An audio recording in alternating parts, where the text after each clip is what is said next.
নমস্কার। দেশ ও দেশের বাইরে থেকে যেখান থেকে আজকের এই প্রতিবেদন দেখছেন সবাইকে আন্তরিক প্রীতি শুভেচ্ছা। The farming master YouTube channel ও ফেসবুক পেজের পক্ষ থেকে আমি মণিকুমার বিশ্বাস। তো প্রিয় দর্শক, দেখতেই পাচ্ছেন যে আমরা একটা ব্ল্যাক বেঙ্গল ছাগলের ফার্মে দাঁড়িয়ে রয়েছি।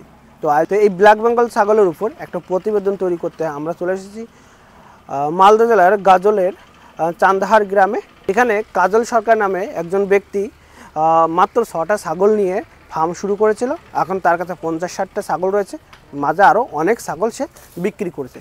এই ফার্মের একটা বিশেষত কারণ হচ্ছে এই ফার্মের যে খাসি বাচ্চাগুলো হয়, মানে মেল বাচ্চাগুলো হয়, সেই বাচ্চাগুলো কিন্তু পাঠা তৈরি করে বিক্রি করছে। সে পাঠা তৈরি করে কেন বিক্রি করছে সেই তথ্যগুলো কিন্তু আমরা তার কাছ থেকে জানবো, কারণ সে আমাদেরকে একটু অফ ক্যামেরা জানিয়েছে পাঠা ছাগলের মার্কেট ভালো।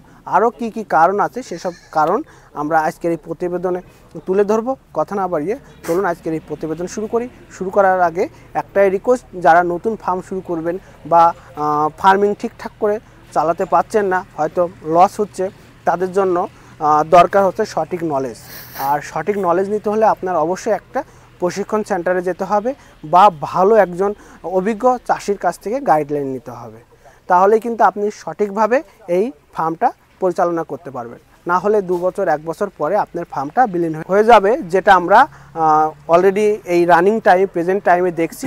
যারা 2 বছর আগে ফার্ম শুরু করেছিল নিজের ইচ্ছা মনোবলে, কোনো প্রশিক্ষণ না নিয়ে, কোনো অভিজ্ঞ ফার্মারের গাইডলাইন না নিয়ে, তাদের কিন্তু এখন মার্কেটে খুঁজে পাওয়া যাচ্ছে না। তো ব্যাপারটা হচ্ছে, তার জন্য অবশ্যই আপনারা ভালো একটা প্রশিক্ষণ নিতে পারেন। তো ভালো একটা প্রশিক্ষণ সেন্টারের কথা যদি বলেন, তাহলে আমি বলবো season agriculture and animal husbandry foundation, আর যেটা ট্রেনিং অ্যারেঞ্জমেন্ট করে West Bengal agro and livestock training institute.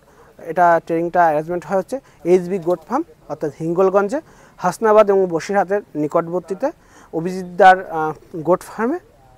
এখানে প্রতি মাসেই প্রশিক্ষণ হয়। আপনারা যদি প্রশিক্ষণ নিতে চান তাহলে আমি যে ফোন নাম্বার দিচ্ছি এই ফোন নাম্বারে যোগাযোগ করবেন এবং কিভাবে প্রশিক্ষণ নিতে হয়, কি কি ইনফরমেশন জানা আছে, সবগুলো ওখান থেকে পেয়ে যাবেন। তবে সেখানে প্রশিক্ষণ করাচ্ছেন বর্তমানে হচ্ছে অভিজ্ঞ চাষিরা, plus veterinary surgeon, veterinary doctor এবং অনেক সায়েন্টিস্ট এবং অভিজ্ঞ খামারিরা সবাই মিলে প্রশিক্ষণটা দিচ্ছে। আর একটা বিশেষ কারণ আছে, সেটা হচ্ছে আপনি প্রশিক্ষণ নেওয়ার পরে আপনি যখন ফার্মটা শুরু করবেন তখন কিন্তু তারা রেগুলার কিন্তু আপনার উপর নজর রাখবে এবং আপনার অ্যাক্টিভিটিগুলো দেখবে এবং আপনি কিভাবে ফার্মিং করছে তার উপর হেল্প করবে। আপনার যদি কোনো হেল্প প্রয়োজন হয়, আপনি অ্যানিমেলের সমস্যা হলে অ্যানিমেলের ভিডিও করে গ্রুপে আপনি যদি হোয়াটসঅ্যাপ গ্রুপে দেন এবং সেখানে যারা অভিজ্ঞ খামারি রয়েছেন, সায়েন্টিস্ট বা ভেটেরিনারি ডক্টর রয়েছেন, তারা কিন্তু আপনাকে অ্যাডভাইস দেবে যে অ্যানিমেলটাকে কী করতে হবে। তা চলুন না বাড়িয়ে চলুন আজকে আমরা এই ফার্মারের সঙ্গে কথা বলে নিই, সে কীভাবে এই ছাগল পালন করছে সেগুলো জেনে নিই। নমস্কার দাদা। নমস্কার দাদা, আপনার নাম আর পরিচয়টা যদি আমার দর্শকদের দেন একটু। আমার নাম কাজল সরকার, গ্রামের নাম চান্দাহার, পোস্ট অফিস পাড়াইল, থানা গাজল, জেলা মালদা। আচ্ছা, আপনি এই ছাগল খামারটা কিভাবে শুরু হলো? আমার এই ছাগল ফার্মটা হচ্ছে যে প্রথমে তো আমি আমি তো ডিফেন্স থেকে এসেছি। তো আমি ভাবলাম যে ডিফেন্সে যখন ছিলাম তো আমার কারণটা হচ্ছে যে আমি অবসর সময়ে আমরা কি করব। এমনি তো আমার একটা ফিজিক্যাল ফিটনেসের দিকটা আমরা সবসময় ধ্যান রাখতাম। তো ভাবলাম যে না, একটা কিছু করতে হবে। তো সেই জন্যে ভাবলাম যে একটা ছাগল ফার্মের দিকে আসি। আর দ্বিতীয় কথা হচ্ছে যে এই এখন যে বর্তমানে যে সময়, সেটা হচ্ছে কি যে মাংসের চাহিদাটা খুব প্রচুর, আমরা দিতে পারি না। তো তার সাথে সাথে একটা এই প্রয়োজনীয় যেটা চাহিদা সেটা মিটবে। আর আরেকটা জিনিস ভাবলাম যে আমি যখন করছি তো আমার সাথে সাথে যে সমস্ত আমার আশপাশে যে বেকার যারা আছে তারাও দেখে একটা অনুপ্রাণিত হয়ে তারাও আগাবে, এই ভেবে আমি এই জিনিস মানে ছাগল ফার্মের দিকে আসলাম। আচ্ছা, শুরুটা কত সালে ছিল? আমি 2022 জুন জুলাই থেকে শুরু করেছি। আচ্ছা, কটা? 2024 হ্যাঁ, 2022 আমি 2022 এসেছি। তার 2-3 মাস পর মানে এই জুলাই মাস থেকে আর কি শুরু করেছি। আচ্ছা আচ্ছা, কটা ছাগল নিয়ে শুরু করেছিলেন? আমি প্রথমে 6টার থেকে শুরু করেছি। আচ্ছা, এখন বর্তমানে কতগুলো আছে? বর্তমানে এখন আমার 60টার মতো। মানে ওখান থেকে 60টা হয়ে গেছে? না, তার আগে আমি বেশ কয়েকবার বিক্রি করেছি, মোটামুটি 90-92টার মতো ছিল। হ্যাঁ। আচ্ছা আচ্ছা আচ্ছা। এবার ধীরে ধীরে ভাবলাম যে আমার তো দুজন মিলে আর কত লেবার নিব, সেই জন্যই ভাবলাম যে একটু কম করি। আচ্ছা আচ্ছা, এই জন্য তো ব্ল্যাক বেঙ্গলটা চয়েস করার কি কারণ? ব্ল্যাক বেঙ্গলের চাষ করার কারণটা হচ্ছে যে আমাদের লোকাল যে বাজার বা লোকালের চাহিদা সেটা হচ্ছে ব্ল্যাক বেঙ্গলের। মানে এখানকার মাংসের চাহিদাটা হচ্ছে দেশি, মানে হাইব্রিড বা বড় জাতের যে ছাগল সেটা কিন্তু আমাদের এদিকে চলে না। সেই জন্য ভাবলাম যে তাহলে এখানকার চাহিদা মতো আমাকে ফার্মের দিকে আগাতে হবে। আচ্ছা, শুধু চাহিদা না অন্যান্য ব্যাপার কোনো আছে? অন্যান্য বিশেষ চাহিদাটা তো বেশি, চাহিদাটাই মানে আপনি চাচ্ছেন যে আমি যে মালটা প্রোডাকশন করবো সেটা যাতে বিক্রি সমস্যা না হয়, তার জন্য আপনারা ব্ল্যাক বেঙ্গল করছেন। আচ্ছা, বেশ ভালো। আমি দেখতে পাচ্ছি এখানে দেখুন কিছু কিছু মা ছাগল দেখুন, এই যে ব্ল্যাক বেঙ্গল। হ্যাঁ, আপনারা এখানে বিভিন্ন কালার রয়েছে, এই কালার দেখে ভাবতে পারেন যে সাদাগুলো কি ব্ল্যাক বেঙ্গল হয় নাকি। ব্ল্যাক মানে তো কালো হবে, সেটা কি করে সাদা হয়? তা আমি প্রতিটা ভিডিওতেই বলি ব্ল্যাক বেঙ্গল কিন্তু বিভিন্ন কালারের হয়, সেটা ব্ল্যাক হতে পারে, গ্রে কালার হতে পারে, হোয়াইট হতে পারে, ব্ল্যাক অ্যান্ড হোয়াইট হতে পারে, তারপর হচ্ছে এরকম হতে পারে। একটা গ্রে কালারটা দেখায়, ওই যে ওখানে একটা রয়েছে, হ্যাঁ ওটা রয়েছে। তারপর দেখুন সাদা কালারের আছে, ব্ল্যাক কালার আছে, ওই যে সাদা কালার একটা দেখুন, ওই দেখুন, ঠিক আছে, এতে ব্যাপার এরকম বিভিন্ন রয়েছে। তো দাদা যে কি কি খাওয়াচ্ছেন এখন? আমার খাবারটা বিশেষ করে আমার তো নেপিয়ার ঘাস আছে, আর ওটা সকালবেলা আমি সকালে যে টাইমটা সেটা আমি কিছু ওই খের বা আমরা কাড়ি বা খের বলি, এটাকে কেটে আর ঘাসের সঙ্গে মিক্স করে দিই। তার সাথে রেস্টুরেন্টে কিছু আটা পাই, ও দিয়ে মিক্স করে সকালবেলা এটা খাইয়ে দিই। তারপর বিশেষ করে দুপুরবেলা বা 2 ঘন্টা আড়াই ঘন্টার পরে ফের আবার কিছু ঘাস দিয়ে দিই। হ্যাঁ, তারপর আবার বিকালবেলা যেমন এই সময়টা এখন আবার ঘাস চলে। আচ্ছা আচ্ছা, আর কিছু আবার তুত আছে, তুতের গাছ আবার আমি ঝাড় হিসাবে দিই। এটা আর কি আমার, এটা মানে কোনো মিনারেল মিক্সার না আমার এইসব আমার এক্সট্রা কিছু খাওয়াই না, শুধু ঘাস আর আটা থাকবে আর কিছু ছানি থাকবে, আর ওই খোল আর এইসব নিয়ে আর কি মিক্স করে খাইয়ে এইভাবে চলছে। তবে খরচা মোটামুটি কেমন হচ্ছে? খরচ বলতে আমরা হিসাব করে যদি দেখি পার পিসে মোটামুটি 1 থেকে 1.5 টাকা বুঝি হয়। 1 টাকা 1.5 টাকা খরচা হচ্ছে, তাই তো? আচ্ছা, আমি একটা জিনিস দেখবো দাদা, এইটা একটা মেল ছাগল, এটাকে আপনি খাসি তৈরি করছেন, খাসি না করে এটাকে তৈরি করছেন কেন? মানে পাঠা তৈরি করি কেন? কারণ আমরা জানি পাঠা রাখলে পরে গ্রোথ কমে যায়, গ্রোথ হয় না, তাহলে পাঠা তৈরি করছেন কেন? এবার একটা জিনিস আমাকে বলতে হবে, আমাদের এই এরিয়াটা বিশেষ করে আমাদের মালদায় কিন্তু আবার সব জায়গায় নয়, আমাদের এই পাটটা আমাদের কিন্তু ওই পাঠার চাহিদাটা বেশি। আর পাঠার চাহিদাটার জন্য আমি পাঠা করি, আমি খাসি করি না। তারও একটা কারণ, খাসি করতে হলে আমাকে 2 থেকে 2.5 বছর আমি পুষতে হবে, তাকে দানা দিতে হবে, তার খরচ একটা আলাদা থাকবে। আর আমি যদি 7 থেকে 8 বা 9 মাস যদি আমি এই পাঠাকে আমি পুষি, তাতে আমি মোটামুটি 6 থেকে 7 হাজার টাকা আমি পার পিস পেয়ে যাই। হ্যাঁ, আমি সময়টা আমি কমের মধ্যে পাচ্ছি। আচ্ছা আচ্ছা, এই জন্য পাঠা তৈরি করে। এইটা হয়তো একটু ছোট, কিন্তু দেখুন এই যে এই পাঠাগুলো দেখুন, আমার মনে হচ্ছে এগুলো পিওর ব্ল্যাক বেঙ্গল নয়।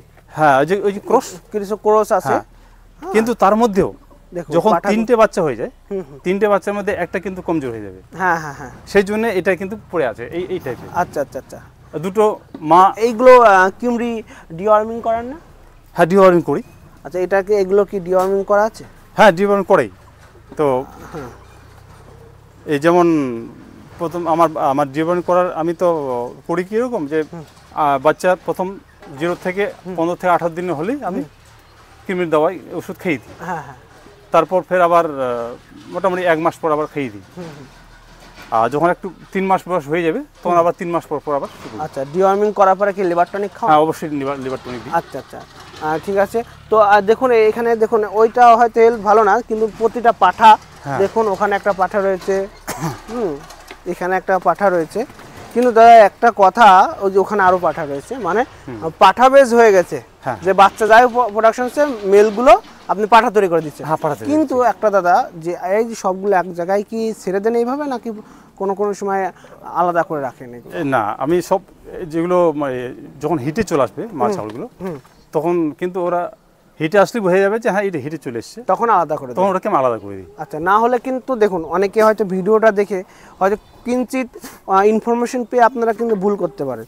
কারণ কি, যখনই একটা পাঠা ছাগলগুলো এভাবে রাখবেন, তখন যদি এর মধ্যে যদি কোনো বাচ্চা ছাগল বা কোনো ফিমেল ছাগল যদি হিটে চলে আসে, তখন কিন্তু বুঝতে পারছেন ক্রস হয়ে যাবে, কিন্তু তখন কিন্তু একটা ইনব্রিডিং হতে পারে।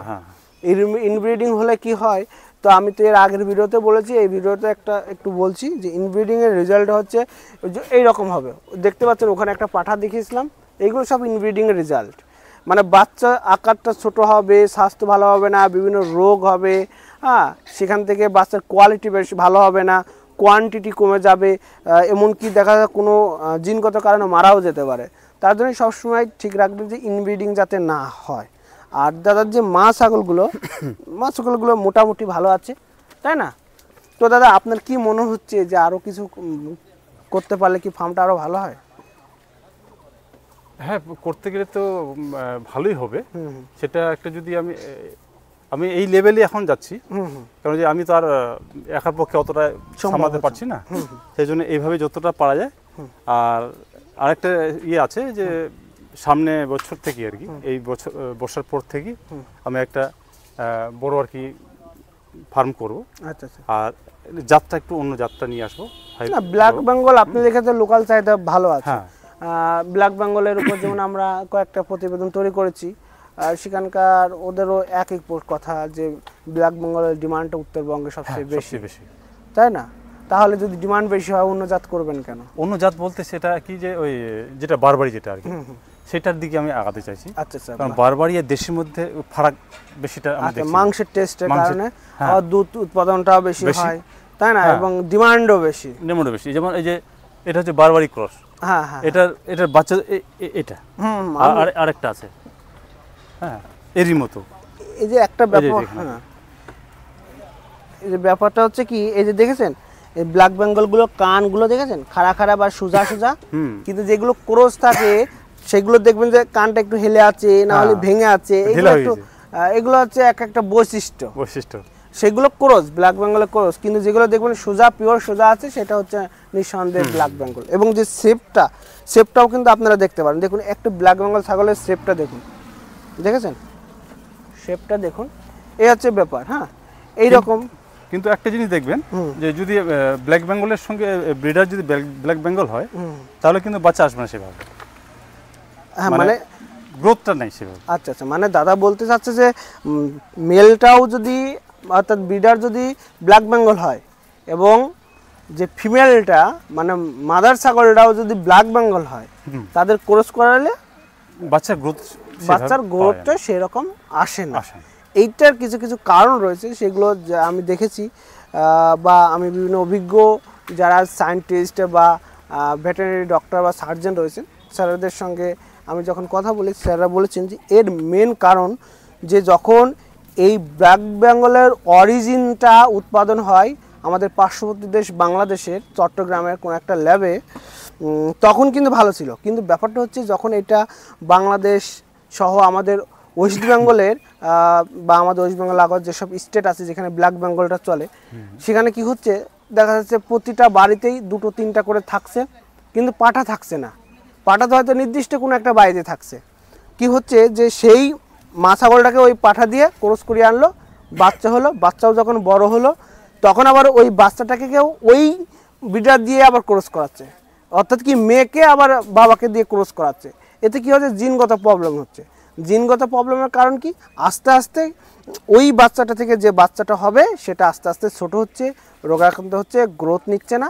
এইরকম হতে হতে এদের রেজাল্ট দাদার ফার্মে দুটো না একটা দেখলাম, এইরকম ব্যাপার হয়ে যাচ্ছে কিন্তু। হ্যাঁ, তার জন্য দাদা যে কথা বলেছে বর্তমান পরিস্থিতি ঠিক বলেছে, কিন্তু যদি আমরা আরও কয়েক বছর এগিয়ে দেখি, মানে পিছিয়ে দেখি, তখন দেখা যাচ্ছে যে এক একটা বাড়িতে কিন্তু ভালো ভালো জাতের মা থাকতো, ব্ল্যাক বেঙ্গলের মা ফিমেল থাকতো, এবং পাঠাগুলো কিন্তু বড় বড় থাকতো।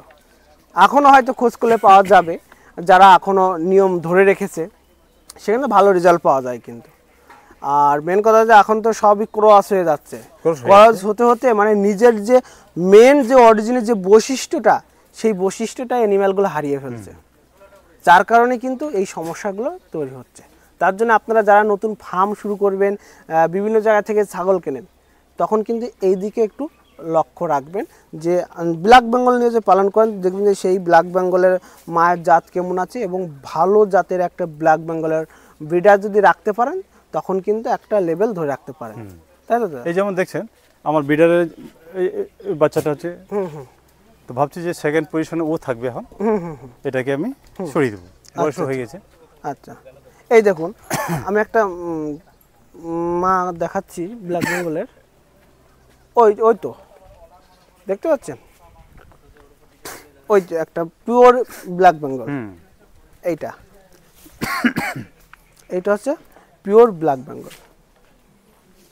এর মা ছিল কিন্তু আরো বড় ছিল, যেখান থেকে নিয়ে আসুক এর মা কিন্তু আরো বড় ছিল। এই ধরনের মা রাখলে পরেও মোটামুটি ভালো।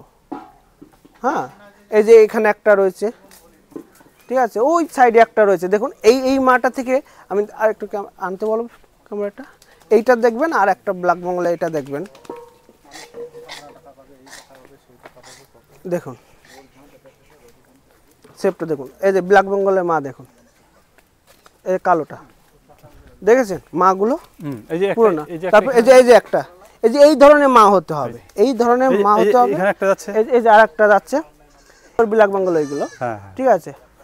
তো ব্যাপারটা হচ্ছে কি বলুন তো, যে আপনি যখন ফার্মটা শুরু করবেন না, অবশ্যই কোনো একটা অভিজ্ঞ যারা দীর্ঘদিন ধরে ফার্মিং করছে এবং যারা ভেটেরিনারি সার্জন, ভেটেরিনারি ডক্টর এবং এক্সপার্ট রয়েছেন, তাদের কাছ থেকে একটা প্রশিক্ষণ নেবেন। তারা কিন্তু সম্পূর্ণ ইনফরমেশন আপনাকে জানাবে যে আপনারা কোন ধরনের ছাগল নিয়ে ফার্ম শুরু করবেন, তাদের মার্কেটে কেমন চাহিদা আছে, মাংসের টেস্ট কেমন আছে, কতগুলো করে বাচ্চা, যে এই দুধের সমস্যা হয় কিনা, যদি দুধের সমস্যা হয় কি কি ফুড সাপ্লিমেন্ট খাওয়াতে হবে, একটা ফার্মে কি কি মেডিসিন লাগতে পারে, কি কি রোগ হতে পারে, তার সমস্যার কিভাবে সমাধান করতে হয়, এইগুলো করে জানতে হবে। তো দাদা দেখা যাচ্ছে যে অ্যানিমাল থাকলে তো রোগ আছে, হয়তো যখন সমস্যা হয় তখন কিভাবে আপনি সলভ করেন এটা? সমস্যা আমি বিশেষ করে দেখেছি যে একমাত্র ছাগলের সমস্যা হচ্ছে বাচ্চাদের, আর তার আগে তো আমি সবাইকে ভ্যাকসিন করে দিই, সেটা আমি একটাই ভ্যাকসিন করি, পিপিআর ভ্যাকসিন, পিপিআরটা করেন, বাকিটা আমার প্রয়োজন হয় না, তো চলে যাচ্ছে এইভাবে। আর রোগ বিমারিটা সবচেয়ে বেশি ছাগলের ওই বাচ্চাকে যদি টেকানো না যায় তাহলে ফার্ম চলবে না। আচ্ছা, তাহলে মর্টালিটিটা কমাতে হবে, কারণ দেখুন ছাগলের বাচ্চা এমনিতেই কম হয়, তারপরেও যদি মর্টালিটি হয় তাহলে তো লস, তাহলে লাভ হবে না। ব্ল্যাক বেঙ্গল এখন কটা করে বাচ্চা হচ্ছে? আমার 3টা করে হয়। 3টা করে হয়, একবার 14 মাসে দুবার দিচ্ছে। হ্যাঁ, 14 মাসে 13 মাসে দুবার হয়ে যায়। আচ্ছা, 6টা করে হচ্ছে মোটামুটি।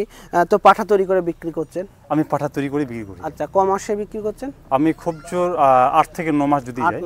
8 থেকে 9 মাস কত হাজার টাকা বিক্রি করছেন সেটা? আমি একটা 6000, 6500, 7000 পর্যন্ত দিই। মানে অবভিয়াসলি একটা মানে খুব ভালো, মানে ভালো দাম, 5-এর নিচে হয় না। 5-এর নিচে হয় না, 5-এর নিচে হয় না, খুবই ভালো দাম। কারণ হ্যাঁ, আমি দেখেছি যে পাঠার অনেকেই পুজোর বলিতে কাজে লাগাচ্ছে, অনেকেই মানসিক থাকছে, তার জন্য এর ডিমান্ডটা বেশি, তাই তো? আর একটা কথা বলি, যদি আমার ওই পাঠা তো আমার অ্যাভেলেবেল থাকে, আমার এখন প্রায় পাঠা মোটামুটি বাচ্চাগুলো যেগুলো আছে সবই পাঠা। তো যদি কেউ যোগাযোগ করতে চায় তা আমার ফোন নাম্বারটা হচ্ছে 9877057037।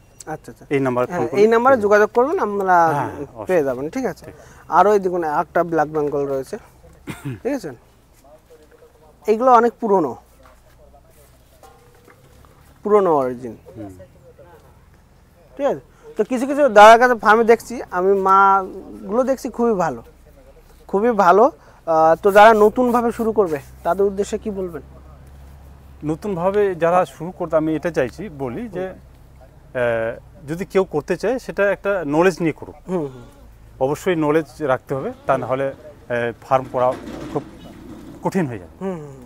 আর যেভাবে মাংসের চাহিদা, তাতে কিছু এদিক ওদিক না ঘুরে এই ফার্মের দিকে যদি করব এটা করলে চলবে না, শুরু করে দাও। হ্যাঁ, তার আগে কিন্তু মনে রাখতে হবে যে আমাকে ওই ঘাস রাখতে হবে, ঘাস যদি লাগানো যায় তার আগে, তাহলে ছাগল, আর যদি একটু নলেজটা রাখা যায়, তা ছাগল পোষা কোনো ব্যাপার না, আমি বলবো। অনেকে বলে যে এটা ওইটা, না না, ছাগলের বিমারি আমি দেখেছি দাদা। কেউ বলবে যে বড় কথা বলছো ওই ক্যামেরার সামনে।